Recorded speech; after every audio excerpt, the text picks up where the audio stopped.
I'm Max Dalton, and in this video, I'll show you how to make your Nintendo Switch 2 text bigger. As an added bonus, I'll also show you how to make your text bold as well. Step 1. Navigate to your Switch 2 home screen and then click the System Settings icon in the menu on this screen. Step 2. Click Accessibility in the menu on the left side of the screen. Step 3. Click Text Size. You'll see a menu where Standard is selected by default, but with options for Large and Maximum. Step 4. Click to choose either Large or Maximum.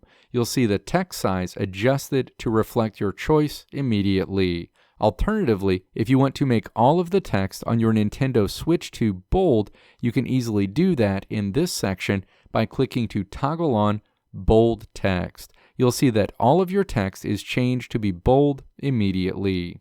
Let me know if this video helped you out in the comments below. If you liked what you saw here, click the video links on the right side of the screen to check out another video.